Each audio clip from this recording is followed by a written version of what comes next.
আসসালামু আলাইকুম everyone, welcome to a new video. So আজকের ভিডিও টপিক হচ্ছে এবি টেস্টিং আসলে কি। আমাদের অনেকেরই কনফিউশন থাকে যে আসলে এবি টেস্টিং দ্বারা আমরা কি করতে পারি।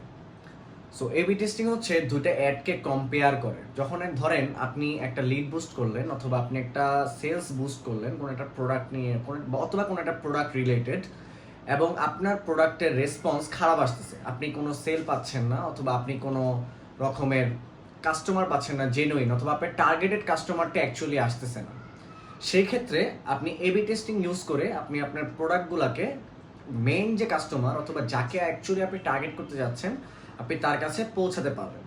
এটা আপনি চাইলে দুইটা পেজ দিয়েও টেস্টিং করতে পারেন, এটা আপনি চাইলে একটা পেজ দিয়েও টেস্টিং করতে পারেন, এটা আপনি চাইলে তিনটা পেজ দিয়েও টেস্টিং করতে পারেন।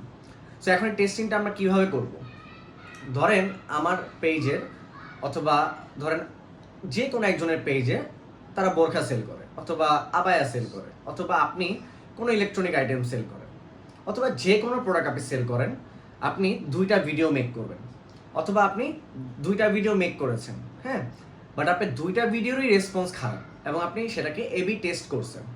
এবি টেস্ট করার পরে যখন আপনার দুইটা ভিডিও রেসপন্সই খারাপ আসবে তখন আপনি চাইলে আরেকটা ভিডিও সেটার মধ্যে ইনপুট দিতে পারবেন। সেই ইনপুটটা যখন আপনি দিবেন আপনার অরিজিনাল যে কাস্টমারগুলো আছে সেগুলো হচ্ছে সেই যে 3 নম্বর ভিডিওটা আপনি ইনপুট দিয়েছেন সেখান থেকে কিন্তু আপনি সেই কাস্টমারগুলোকে রিচ করতে পারবেন, অথবা কাস্টমার এক কথায় ম্যাগনেটের মতো কাস্টমারটাকে টানা, ঠিক আছে, কাস্টমারকে টানতে পারবেন আপনি একটা পেজ থেকে আরেকটা পেজে, যে আপনার ওই পেজে কাস্টমারগুলো আপনার এই পেজে কাস্টমার এসে রিয়্যাক্ট করবে আপনার পেজ অথবা আপনার প্রোডাক্ট নিয়ে।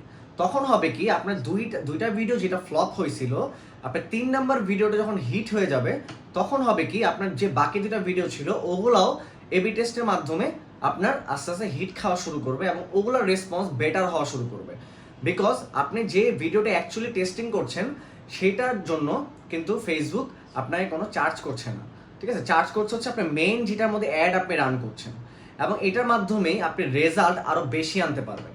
সেই ক্ষেত্রে হবে কি আপনার সেল বাড়বে, আপনার কাস্টমারের জেনুইনিটি বাড়বে, আপনি যে প্রোডাক্টটা আসলে সেল করছেন সেটা আপনি পার ডলারে সেল পাবেন, এবং এই করে আপনি এবি টেস্ট করে আপনি মোটামুটি আপনি $10 মোটামুটি ভালো একটা সেল আপনি জেনারেট করতে পারবেন আপনার যে কোনো প্রোডাক্ট নিয়ে হোক।